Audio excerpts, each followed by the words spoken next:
It has been an awesome, 3 days kind of, sort of? Friday night till now. It's been so great. Some of you are still asking me, even after the break. I kind of made it clear in our last session together, but people are still asking me, what's with this conference? It's so different. What's with all these speakers? Who are these people? They're the best in what God has gifted them with.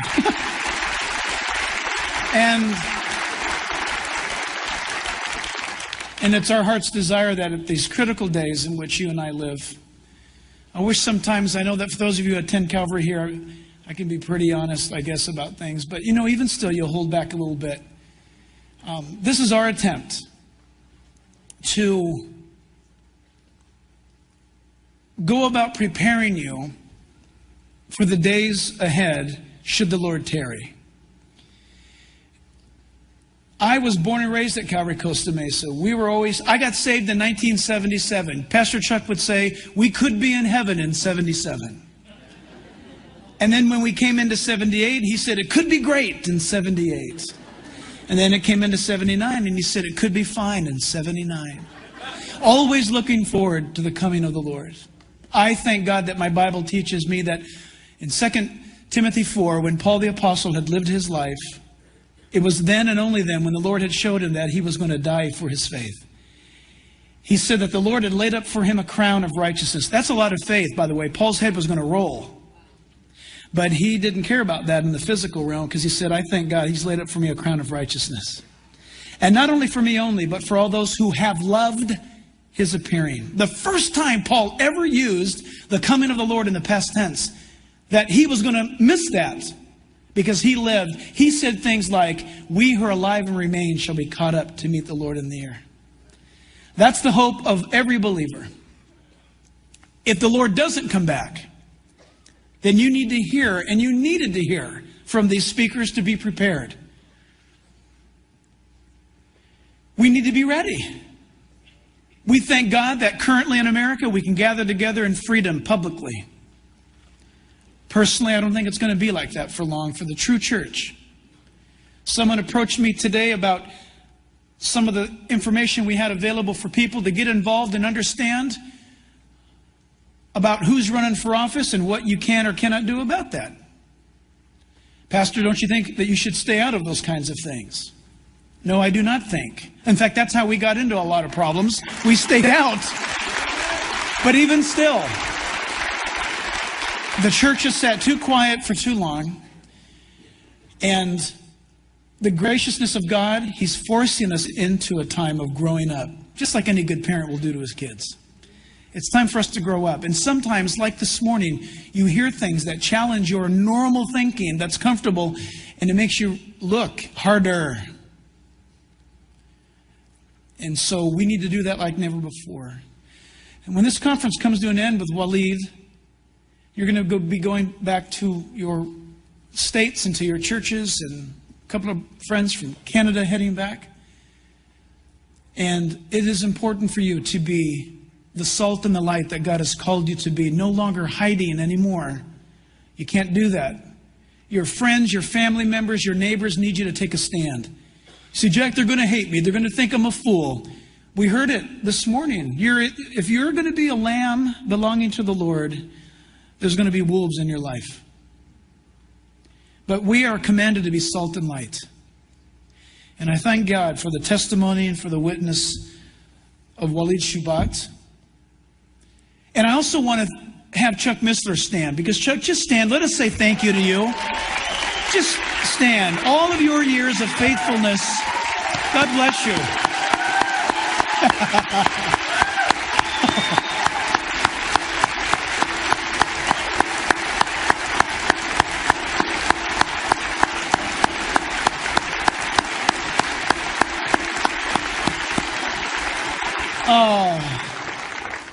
Chuck Missler, Chuck Smith, Dr. David Hawking, and Dr. John Woolridge shaped my Christianity. And I'm grateful. Thanks. Here's the rules for tonight. Waleed Shubat, you have 1 hour. After 1 hour, we have a 10-minute break to go to the bathroom, to catch our thoughts. and you come back for another hour. And and then I think after that, if you're willing, questions and answers, you're a brave man. Is that fine with you?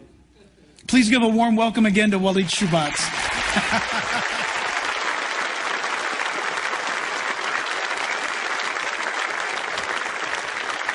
Thank you.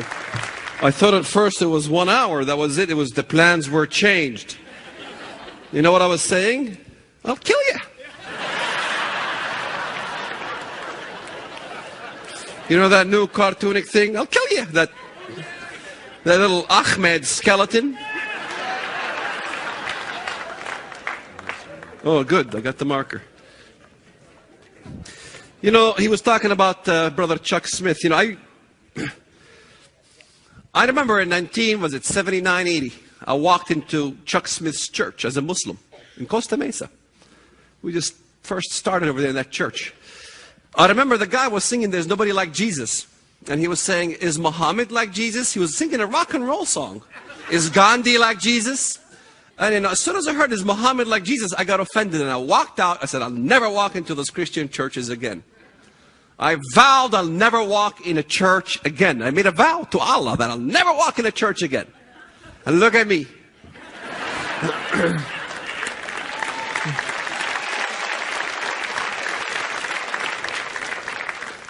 Allah didn't keep the promise to protect me from the churches. So I blame Allah.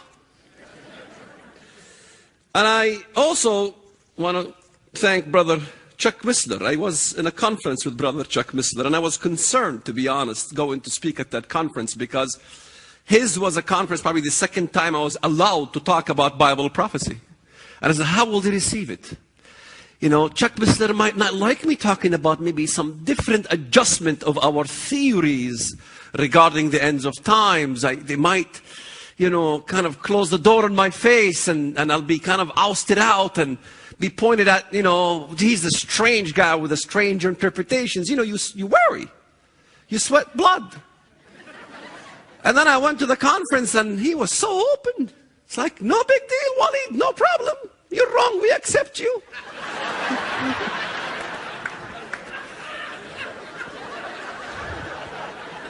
He tells me he agrees with me, but I don't know. Americans have a way of saying things, you know. Because I learned very quickly when I came to America. I mean, I was, you know, sometimes inviting Americans to our home, you know, introducing them to some of our foreign dishes. And I remember the first time I invited Americans, and after they finished eating it, the first thing, how did you like it? And the first thing that came out of their mouth, they said, it was interesting. So I went to my wife, I says, they loved it. They thought it was interesting, sort of like intellectual dish. They just loved it. Finally, I learned what the word interesting meant. And I was crushed and hurt. Americans speak with forked tongue.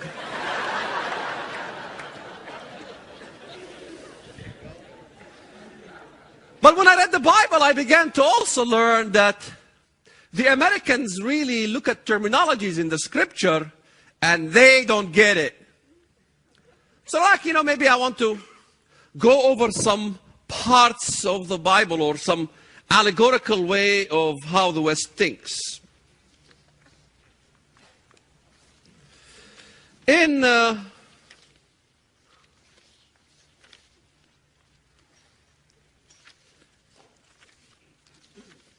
all right, where are the piece of the notes? Go.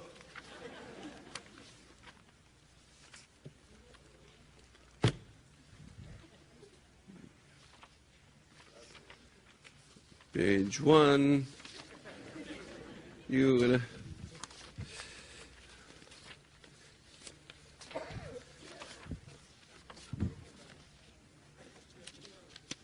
I got 2 hours. That's why I'm doing this, you see.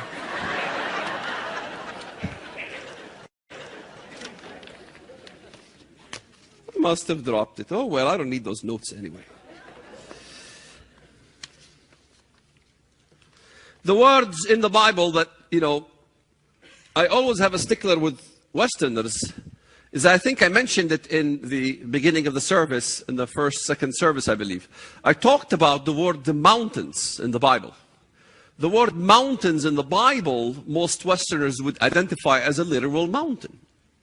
You know, so when you go to the book of Revelation and you read, you know, there is a woman riding in a beast, and the beast has 7 heads. There are also 7 mountains on which the woman sits.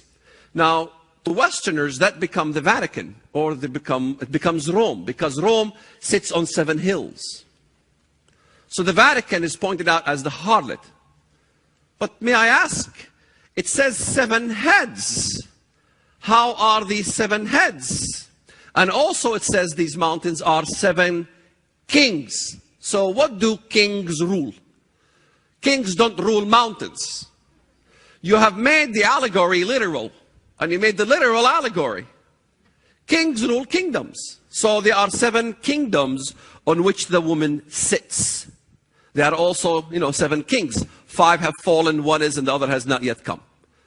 And if you look at all the allegories in the Bible regarding the usage of the word mountain, you'll find them to be kingdoms.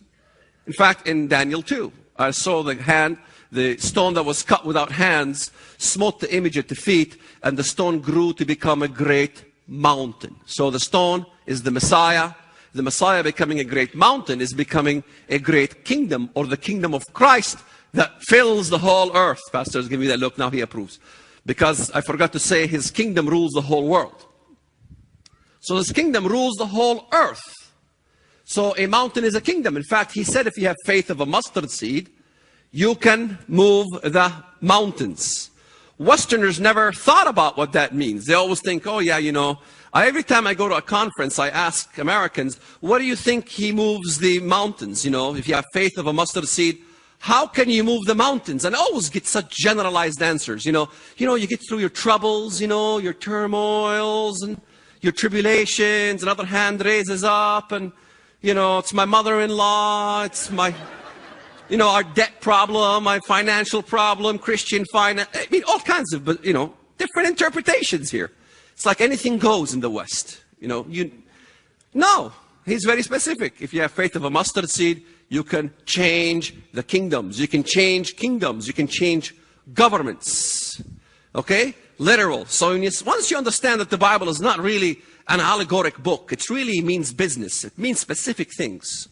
The mountains bows to Christ when he comes. The mountains bow to you in the Psalms. The rivers flows to you. Rivers don't flow to the Messiah, neither does mountains bow. God will remove the mountains. He doesn't remove mountains. My sheep scattered through the mountains.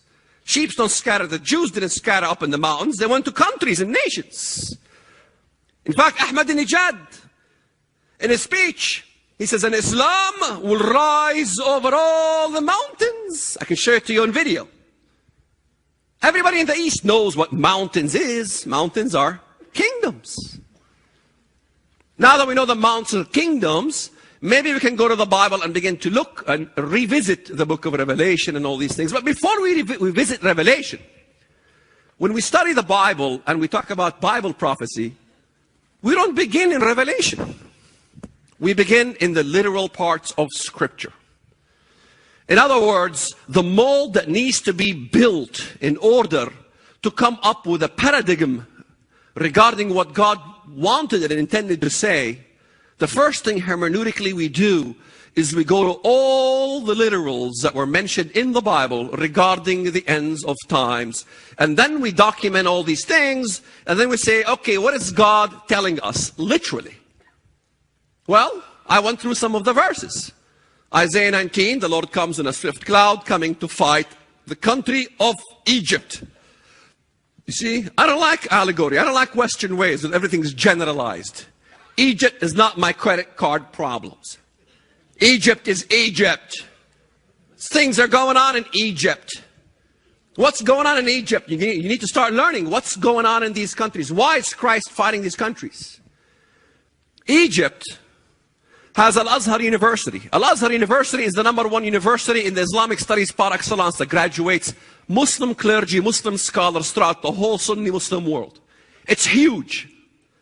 Egypt is the country where the Muslim Brotherhood began when the Ottoman Caliphate, the Khilafah, well, new term, sorry, Americans, I gotta explain what Khilafah is. Khilafah is the vicar of Muhammad, the caliphate. As you see the Pope being the vicar of the Catholic of Christ to the Catholic Church, so is the Khilafah as the vicar of Muhammad on earth. I mentioned before the caliphate was wounded in 1924. Muhammad died. The first Khalifa was Abu Bakr, after him Umar, Uthman, all the way down till the Ottoman Empire seized and was wounded in 1924. The Ottoman Empire encompassed the Roman Empire, took over the Roman Empire, if you will, when the Roman Empire ceased to exist in the West. When the barbarian hordes basically dismantled it in the West, it continued for hundreds of years in the eastern parts of the Roman Empire, called the Byzantium Empire. The Byzantium Empire was in Turkey. That was the Holy Roman Empire, remember? And who took over the Holy Roman Empire? It was the Muslims, Muhammad II. The Muslims with the caliphate moved into the Roman Empire, and the Roman Empire ceased to exist at this point. So that wound wanted to heal itself. In 1928, the Muslim Brotherhood was born in Egypt. And the Muslim Brotherhood began to sprout Islam again, to try to revive it again. They never ceased to try to revive this beast again. Never. They never stopped. The clergy never stopped. They continued. And you have the same thing in Saudi Arabia, which you guys call Wahhabists and that kind of thing. Westerners seem to like the idea of trying to blame the mess on one party always. They try to pick somebody to label and kind of forgive everybody else. So the problem with Islam is the Wahhabists, you know. There's those Wahhabists down there. It's those Muslim Brotherhood, you know. That's all. You know, Islam is a peace-loving religion. Do you know what I meant when I met Wahhabi Islam kind of thing, when I heard of Wahhabi Islam? Do you know where I heard of Wahhabi Islam? When I came to America after 9/11. Wahhabi Islam, what in the world is that? I lived all my life as a Muslim, never heard of Wahhabi Islam. Never heard of it. Islam is Islam. Where in the world does people come up with this Wahhabi Islam? Of course the Wahhabists in Saudi Arabia are fanatic. They've always been fanatic. Before the Wahhabists, before any of these things, before the Salafis.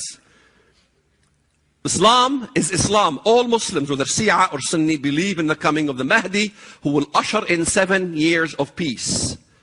Though it will be the last 7 years in the Islam, in the world, basically. The last years before God will judge the world.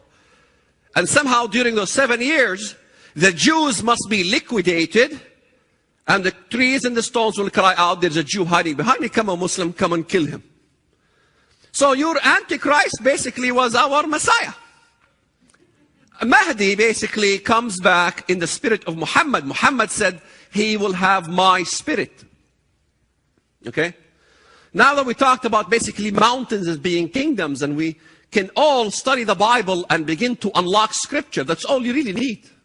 Other things, waters, you know, the woman comes out of the waters. What are waters? Waters, he tells John, multitudes, nations, different tribes and different tongues, different, you know. So this entity of the beast is really ruling from every different tribe and different tongue. Fish in the Bible. Fish is basically followers. Remember, Jesus says, fish. You will be fishers of men. The same thing with Gog, you know. The scales, you know, the fish will come on your scales and God will put a hook in his mouth. Gog, you know. So you see a lot of these stars. Stars are angels. I'll be above the stars of God. I'll be above the angelic host of God. The pride of Satan himself. What else is there? You know, trees. The olive tree is always the Messiah. Why is the olive tree the Messiah? Why did Messiah choose the olives? Because the only way to get the fruit and to get the oil out of the olives is by crushing it. He was crushed for our iniquities.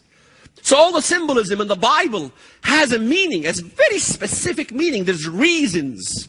This is why I like the Hebraic Eastern way of thinking. Cut and dry, you know. There's a point for everything. There's a reason for everything. The cedar tree will be sort of the devil or Satan. Lucifer is identified as the cedar tree, the cedar of Lebanon, basically. Some of the nicknames of Antichrist in the Bible should yield an important piece of information, because if you look at the nicknames of Antichrist in the Bible, he is called many things. He's called the Prince of Tyre. Now, where is Tyre? Lebanon. Excuse me, if the Antichrist is Italian, why is God calling him the Prince of Lebanon? Why is he calling Al Pacino? Why he calls him the Prince of Tyre? How come this stuff is missing from the interpretation in the West? I've never heard anybody say why his name is Prince of Tyre. Well, that's just a coincidence, Walid. Okay, fine. Why is he called the King of Babylon? Babylon is a specific place, and that is the regions of Iraq and Arabia. Why? Why is he called the Assyrian? Assyria encompasses Turkey, Iraq, a specific region of land. Why is he called the Assyrian? Why is he called Pharaoh of Egypt? Oh, that's just a nickname. Well, why is Christ fighting Egypt then? He's fighting the Pharaoh of Egypt because Antichrist rules these lands. And once you go to the specifics in Daniel, then it's very clear. It says Egypt, Cush, Phut, and Egypt will follow him in submission. Cush is Sudan.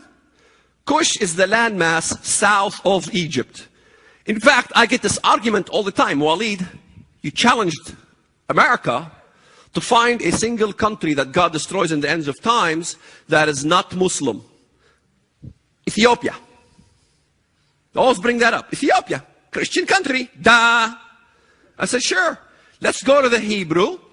The Hebrew uses Cush. Let's go to the Unger Bible Dictionary, or any Bible dictionary you want.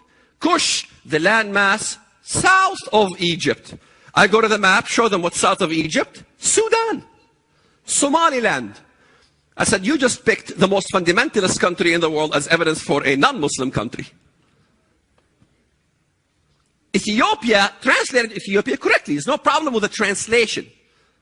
The problem is with the usage of terms. The ancient Ethiopia, from the time of Ezekiel, was the landmass of Nubia, Sudan, and that kind of thing. That modern Ethiopia was anciently Abyssinia.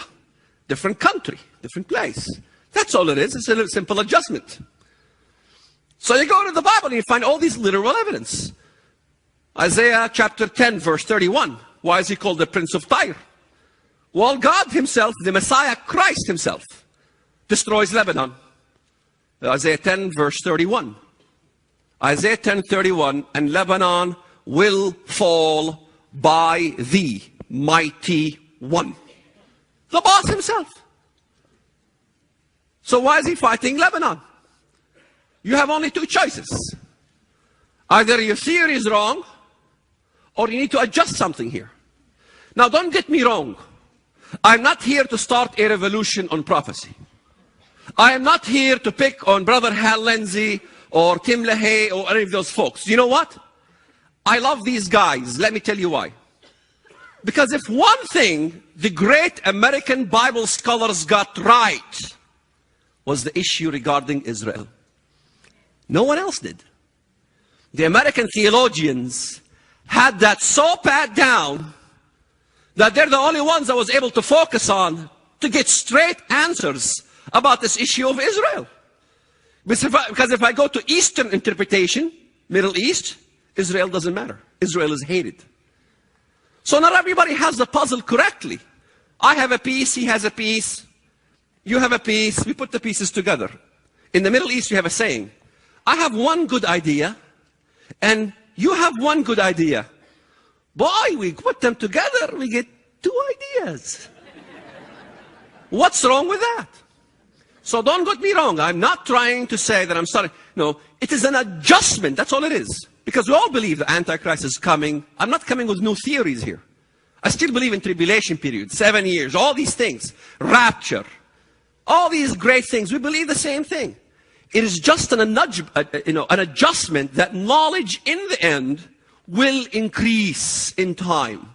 The closer we get to the end, the better the picture is going to look like, and we have much better reasons or much more knowledge to put the puzzle correctly together. As Daniel said, seal the vision.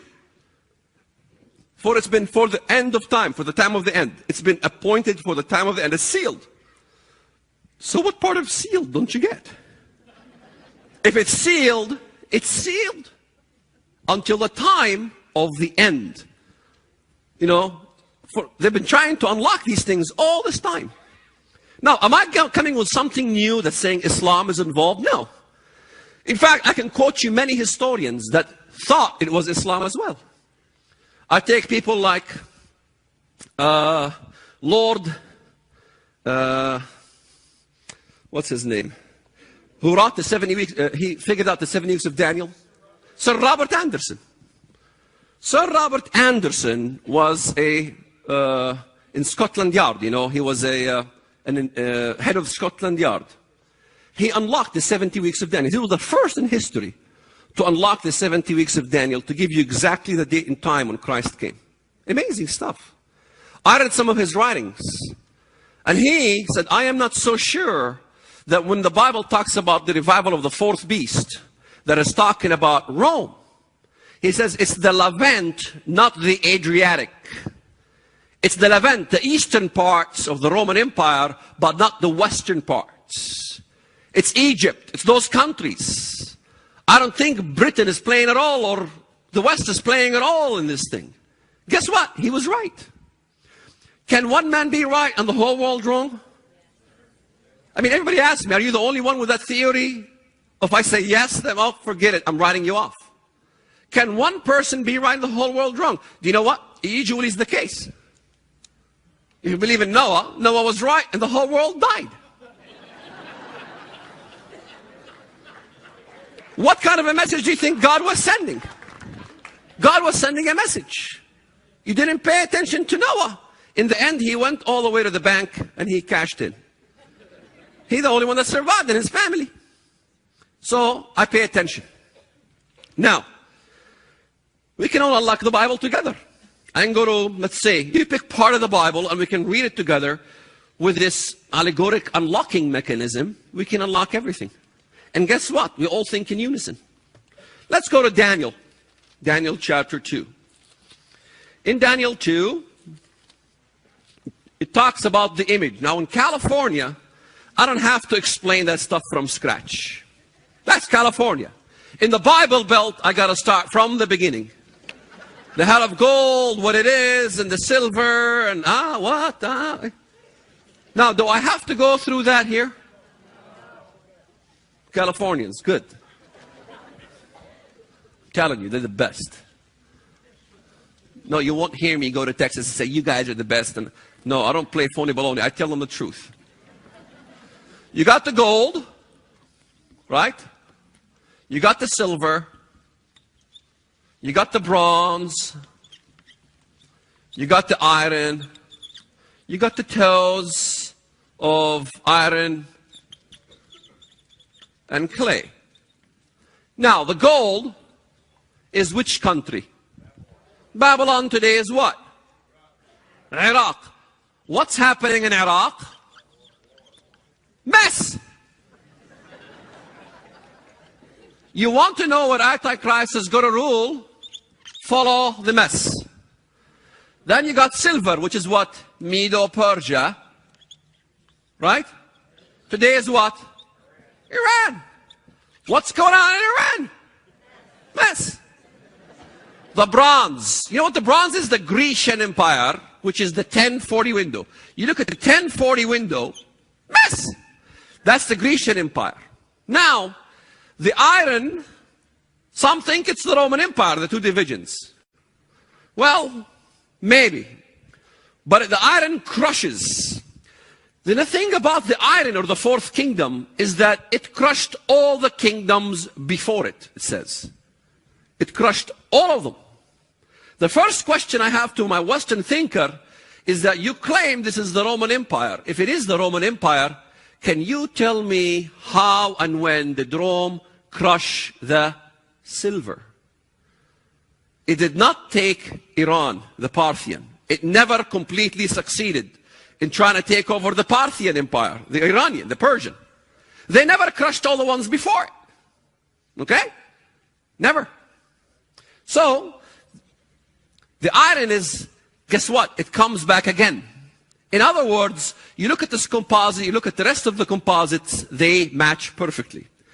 In fact, if you look at Revelation chapter 13, in Revelation chapter 13, it tells you about this beast.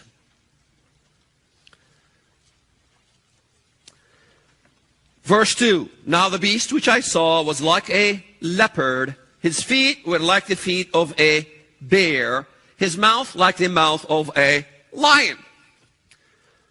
In the West, it's, let's see, his mouth of a lion, his blasphemies. His feet of a bear, well, he stomps, kind of like a big military machine. And the leopard, he's as fast as the leopard. I don't know where you come up with this stuff. The mouth of a lion, the lion is a specific composite of a specific empire. And that specific empire was the Babylonian Empire. The lion is Babylon. All scholars agree, whether they agree with my Islamic paradigm or not, they all agree. Right, Mr. Missler?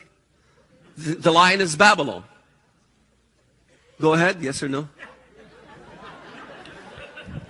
No comment. He pleads the fifth.